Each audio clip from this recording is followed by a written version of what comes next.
स्वातंत्र्याचा अमृत महोत्सव.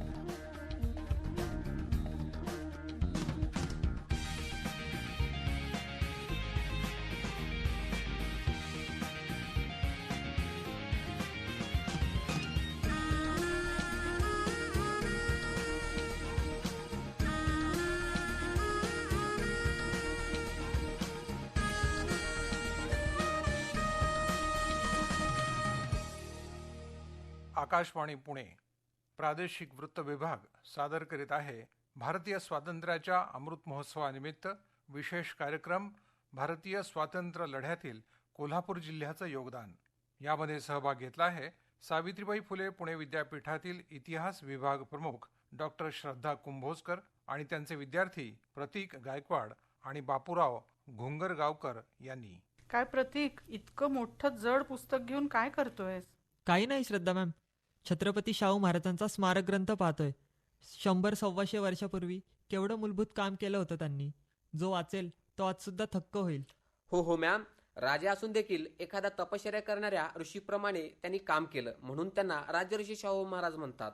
बापूराव, आता सांग बरं, कोल्हापूर हे तसं पाहिलं तर इंग्रजांच्या देखरेखीखाली कारभार असणारं संस्थान होतं. मग इंग्रजांची करडी नजर चुकवून स्वातंत्र्याच्या चळवळीला खुद्द तिथल्या छत्रपतींनी कसं काय पाठबळ दिलं असेल? अहो मॅम, तुम्ही तर कमाल करता. स्वातंत्र्य म्हणजे नुसतं राजकीय स्वातंत्र्य कुठे असतं? प्रतीक, तुझ्याकडे राजर्षी शाहू महाराज स्मारक ग्रंथ आहे ना? सांग बरं, 100 वर्षापूर्वी कोल्हापुरात काय घडत होतं? सांगतो की. हे पहा, ऑक्टोबर 1919 मध्ये बरोबर 102 वर्षापूर्वीचे महाराजांचे हुकूम असे होते की अस्पृश्यांच्या मुलांना सरकारी शाळातून इतर लोकांच्या मुलांप्रमाणेच दाखल करून घेत जावे. सरकारी शाळातून शिवाशिव पाळायची नसल्याने सर्व जातीच्या व धर्माच्या मुलांना एकत्र बसवण्यात यावे. हो श्रद्धा मॅम, हे काय फक्त शाळापुरतच नाही हा. त्याच दिवशीचा हा दुसरा हुकूम पहा. सर्व सार्वजनिक इमारती, धर्मशाळा वगैरे ठिकाणी नदीचे पाणवटे, सार्वजनिक विहिरी येथे कोणत्याही मनुष्याचा विटाळ मानू नये. तसे न झाल्यास गाव कामगार, पाटील, तलाठी यांना जबाबदार धरले जाईल. म्हणजे राजकीय क्षेत्रात इंग्रज सरकारची बंधनं पाळावी लागत असली तरीही सामाजिक, शैक्षणिक क्षेत्रांमध्ये असणाऱ्या मोकळीकीचा महाराजांनी पुरेपूर वापर करून घेतला होता असं म्हणता येईल. इतकंच नाही मॅम, महाराणी लक्ष्मीबाई साहेब यांनीही त्याच सुमारास हुकूम केला होता की मागासलेल्या जातीतील ज्या बायकांना विद्या शिकायची असेल त्यांची राहण्याची, जेवणाची सर्व व्यवस्था केली जाईल. प्रतीक, बोले तेसा चाले, त्याची वंदावी पावले असं म्हणतात ना, ते राजर्षी शाहू महाराजांच्या बाबतीत अक्षरशः खरं आहे बघ. महाराजांच्या मुलाचं अपघाती निधन झालं होतं, तरी सुनबाई इंदुमती यांना त्यांनी पोटच्या मुलीप्रमाणे वागवलं, त्यांना शिक्षण दिलं. त्यांना लिहिलेल्या पत्रात महाराज म्हणतात, अभ्यास चुकू नये, सगळ्या मुलींनी चहा घेतल्यावर तू चहा घेत जा, सगळ्या मुली आणि नोकर लोकांनी तुझ्यावर प्रेम करावे अशा रीतीने त्यांना वागवीत जा. बापूराव, मुद्रा भद्राय राजते म्हणजे हे राज्य लोकांच्या भल्यासाठी, कल्याणासाठी चालतं असं सांगणाऱ्या छत्रपती शिवाजी महाराजांचे हे वारसदार होते. ते लोककल्याणासाठी झगडत राहिले तर त्यात नवल ते काय?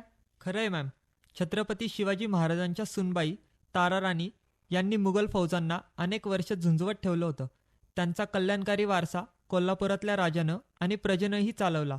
पुढे 1818 साली पुण्यामध्ये इंग्रजांनी पेशव्यांचा पराभव केला आणि हळूहळू संपूर्ण भारतभर इंग्रजी राज्य स्थापन झालं. पण 1824 मध्ये कोल्हापूर जवळ कर्नाटकच्या कित्तूर संस्थानातील राणी चेन्नम्मा यांच्या नेतृत्वाखाली मोठा उठाव झाला होता.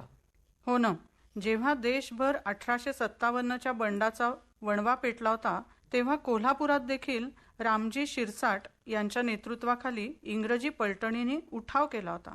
शिवाय खुद्द छत्रपतींचे बंधू चिमासाहेब यांनी धारवाड, सातारा, ग्वाल्हेर आणि पुण्यातल्या क्रांतिकारकांसोबत संपर्कामध्ये राहून बंडाचं निशाण फडकतं ठेवलं होतं. त्यांना इंग्रज सरकारने कराचीमध्ये स्थानबद्ध केलं आणि शेवटी ते तिथेच मृत्यू पावले. लोकशिक्षणाच्या चळवळीमध्ये ज्यांचं नाव आजही आदराने घेतलं जातं ते महर्षी विठ्ठलरामजी शिंदे हे 1923 पासूनच कोल्हापूर परिसरात स्वातंत्र्य चळवळीचा प्रचार करत होते. त्यामुळे माधवराव बागल, रत्नाप्पा कुंभार असे अनेक युवक स्वराज्याच्या चळवळीमध्ये सक्रिय सहभागी झाले होते. अनेकांनी तर काँग्रेसचं सदस्यत्व सुद्धा घेतलं होतं. याचा परिणाम काय झाला माहित आहे का? डेक्कन स्टेट पीपल्स कॉन्फरन्सच्या मार्गदर्शनाखाली कोल्हापूर प्रजा परिषद स्थापन केली. जसं इंग्रजांच्या अंमलामधल्या भारतीय प्रदेशात लोक चळवळी, अर्ज, विनंत्या करत होते, तसंच या प्रजा परिषदेने जनतेसाठी हकही मागितले होते. काही हक्क प्रजेला मिळाले सुद्धा, पण ते पुरेसे नसल्याने कोल्हापुरात सभाबंदीचा आदेश असतानाही माधवराव बागल आणि त्यांच्या सहकाऱ्यांनी 4,000 लोकांचा मोर्चा काढला. माधवराव बागलांना तेव्हा अटक झाली. तरी चळवळ थांबली नाही बरं का. नानासाहेब जगदाळे, रत्नाप्पा कुंभार अशा नेत्यांनी तरी देखील हे आंदोलन चालू ठेवलं. शेवटी 1939मध्ये कोल्हापूर दरबारानं देखील इंग्रजी अंमलातल्या मुलखाइतकाच शेतसारा लावण्याचा निर्णय घेतला.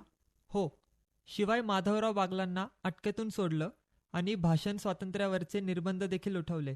सुटका झाल्याबरोबर बागलांनी जाहीर सभा आणि अन्यायाला वाचा फोडण्याचं काम पुन्हा नव्या जोमानं सुरू केलं. त्यामुळं त्यांना पुन्हा राजद्रोहाच्या आरोपाखाली अटक केली गेली.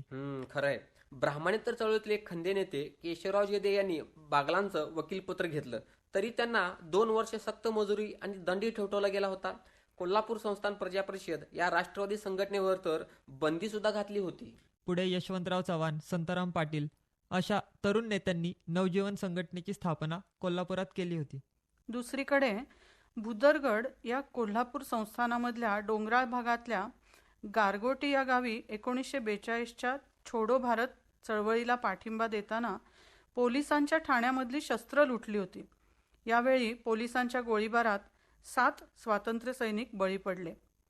करवीरय्या स्वामी, शंकर इंगळे, बळवंत जबडे, परशुराम साळुंखे, तुकाराम भारमल, मल्लाप्पा चौगुले आणि नारायण वारके या 7 तेजस्वी वीरांचं बलिदान स्वातंत्र्याच्या लढाईच्या इतिहासात कायम लक्षात राहील. शिवाय 1942च्या आंदोलनात जुन्या रविवार वेशीजवळ जाणाऱ्या विद्यार्थ्यांच्या मोर्चावर पोलिसांनी जो लाठीहल्ला केला ना, त्यात बिंदू नारायण कुलकर्णी या विद्यार्थ्याचा मृत्यू झाला. आजही कोल्हापुरात तो भाग बिंदू चौक म्हणूनच ओळखला जातो. छोडो भारत चळवळीवर आधारलेली शाकुंतल नावाची कादंबरी तेव्हा राजाराम कॉलेजमध्ये असणारे प्राध्यापक नासी फडके यांनी लिहिली होती. ती वर्षभरात चक्क जप्त केली गेली. पण अभिव्यक्तीचं स्वातंत्र्य असं काय दडपशाहीला बळी पडतंय थोडंच. फडक्यांनी याच कादंबरीचा इंग्रजी अनुवाद प्रसिद्ध केला. शिवाय क्रांतिकारकांसोबत चर्चा करून झंझावात नावाची आणखी एक कादंबरी लिहिली. अशीच चळवळ शेजारी इचलकरंजी संस्थानात देखील उभी राहिली होती. सन 1940-41 मधल्या व्यक्तिगत सत्याग्रहामध्ये इचलकरंजीमधल्या अनेक सत्याग्रहींनी सहभाग नोंदवला होता. त्यातल्या अनेकांना अटक आणि तडीपार देखील केलं गेलं होतं. राजश्री शाहू महाराजांचं निधन 1922 साली झालं. त्यानंतर कोल्हापुरातल्या जनतेचं लक्ष सामाजिक चळवळीकडून राजकीय चळवळी, तुरुंगवास अशा गोष्टींकडे अधिक वळवलेलं होतं असं म्हणता येईल का? हो ना. राजर्षी शाहू महाराजांच्या काळात समाज सुधारावा, जातीभेद नष्ट व्हावे, सर्वांनी शिक्षण घ्यावं या दृष्टीने अनेकांनी प्रयत्न तर केले. 100 वर्षापूर्वी 1920 मध्ये माणगाव परिषदेत तर डॉक्टर बाबासाहेब आंबेडकरांच्या नेतृत्वाला शाहू महाराजांनी तर जाहीर पाठिंबाच दिला होता. त्याचं कारणही तसंच होतं. खुद्द शाहू महाराजांना ते राजे असूनही वेदांमधले मंत्र ऐकण्याचा म्हणजे वेदोक्ताचा अधिकार नाही असं सांगून सनातनी आणि कर्मठ लोकांनी भेदभावाची वागणूक दिली होती. त्यामुळे राजाची ही अवस्था तर अस्पृश्य समाजाला किती हालअपेष्टा सहन कराव्या लागत असतील या विचाराने महाराजांचं मन ढवळून निघालं. त्यांच्या प्रत्येक निर्णयामध्ये सामाजिक विषमतेवर प्रहार करून समानता आणण्याचे प्रयत्न दिसतात. अहो मॅम, हा लढा ते एकट्याने लढत नव्हते, तर विविध जाती धर्मातल्या लोकांना सोबत घेऊन ते सामाजिक स्वातंत्र्यासाठी लढत राहिले.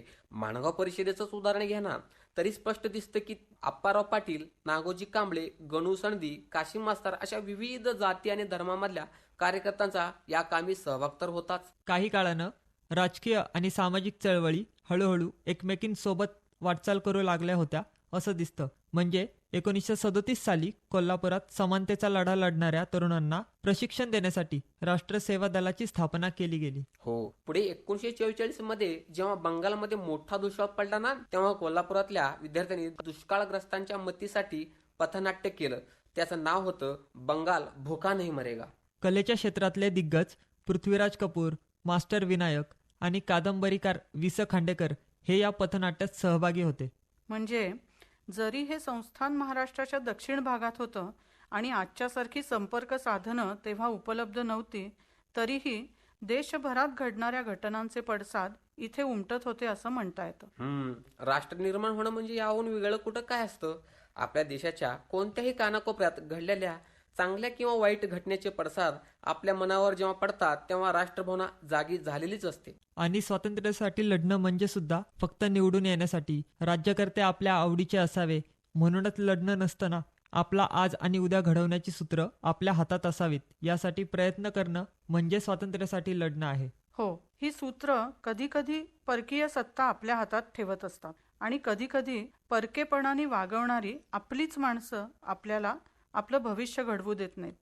तू बाई आहेस, तू श्रेष्ठ जातीचा नाहीस, तू माझ्या धर्माचा नाहीस, माझ्यासारखी भाषा बोलत नाहीस, असं म्हणून दुसऱ्याला प्रगती करण्यापासून रोखणं हे देखील पारतंत्र्यात ठेवणंच आहे. खरंय. म्हणजेच जात, धर्म, भाषा, लिंग यावरून भेदभाव करणारी माणसं देखील आपल्या मनाला पारतंत्र्यात ठेवत असतात. खरं आहे ना प्रतीक? हो तर, कोल्हापूर परिसरातल्या स्वातंत्र्य लढ्याचा अभ्यास केला ना तर असं लक्षात येतं की स्वातंत्र्य म्हणजे काय आणि पारतंत्र्य म्हणजे काय याचा अर्थ तिथल्या राजांना आणि प्रजेलाही चांगला कळालेला होता. त्यामुळेच तर राजकीय, सामाजिक, सांस्कृतिक, आर्थिक अशा अनेक प्रकारांनी समाजामध्ये समानता यावी, बंधुता नांदावी यासाठी इथल्या जनतेने लढे दिलेले दिसतात. मॅम, छत्रपती शाहू महाराजांचं आणखी एक उदाहरण आठवलं. स्त्रियांच्या शिक्षणासाठी त्यांना त्यांच्या संपूर्ण क्षमतेनुसार प्रगती करता यावी म्हणून ते कसे प्रयत्नशील असत याची आणखी एक गोष्ट आहे बरं का. कृष्णाबाई केळवकर यांच्या शिक्षणाची जबाबदारी घेऊन त्या डॉक्टर झाल्यावर कोल्हापूर संस्थांच्या इस्पितळाच्या प्रमुख म्हणून त्यांची नियुक्ती खुद्द महाराजांनी केली होती. महिलांच्या कर्तबगारीवर असा विश्वास टाकून समानतेच्या दिशेनं त्यांनी भक्कम पाऊल टाकलं होतं. खरंय, मागास ठेवल्या गेलेल्या जातींच्या बाबतीत देखील अशीच गोष्ट आहे बरं का. अस्पृश्यांच्या हातचं अन्नपाणी घेणं हे समाजाला जेव्हा मान्य नव्हतं त्या काळी छत्रपती शाहू महाराजांनी गंगाराम कांबळे या अस्पृश्य मानल्या गेलेल्या जातीमधल्या तरुणाला भर कोल्हापुरात हॉटेल काढून दिलं. इतकंच नाही तर ते खुद्द तिथे चहा पिण्यासाठी नेहमी जात असत. डॉक्टर आंबेडकरांच्या शिक्षण आणि विद्वत्तेनं प्रभावित होऊन त्यांना नेतृत्व करण्याची विनंती देखील शाहू महाराजांनीच केली होती. स्पर्शबंदीचा विचार माणसांच्या मनातून निघून जावा या दृष्टीनं छत्रपती शाहू महाराजांनी एकमेकांच्या जवळ येऊनच खेळाव्या लागणाऱ्या कुस्ती या क्रीडा प्रकाराला खूप उत्तेजन दिलं. कासबाग मैदान हे खास युरोपातील द्वंद्व युद्धाची मैदानं पाहून त्या धर्तीवर बांधण्यामध्ये छत्रपतींचा सखोल विचार होता. म्हणजे कोल्हापूर जिल्ह्याचा स्वातंत्र्य लढ्यामधला सहभाग पाहायला गेलं तर असं दिसतं की स्वातंत्र्य आणि त्याच्या जोडीने येणाऱ्या समता आणि बंधुतेसाठीही या भागातल्या राज्यकर्त्यांनी आणि प्रजाजनांनीही खूप कष्ट घेतलेले आहेत. म्हणून तर कोल्हापूरकर म्हणतात ना, नाद करा पण आमचं कुठं. आताच आपण ऐकलात भारतीय स्वातंत्र्याच्या अमृत महोत्सवानिमित्त विशेष कार्यक्रम भारतीय स्वातंत्र्य लढ्यातील कोल्हापूर जिल्ह्याचं योगदान. यामध्ये भाग घेतला होता सावित्रीबाई फुले पुणे विद्यापीठातील इतिहास विभाग प्रमुख डॉक्टर श्रद्धा कुंभोजकर आणि त्यांचे विद्यार्थी प्रतीक गायकवाड आणि बापूराव घोंगरगावकर यांनी. हा कार्यक्रम आकाशवाणी पुणे केंद्राच्या प्रादेशिक वृत्त विभागातर्फे सादर करण्यात आला. स्वातंत्र्याचा अमृत महोत्सव.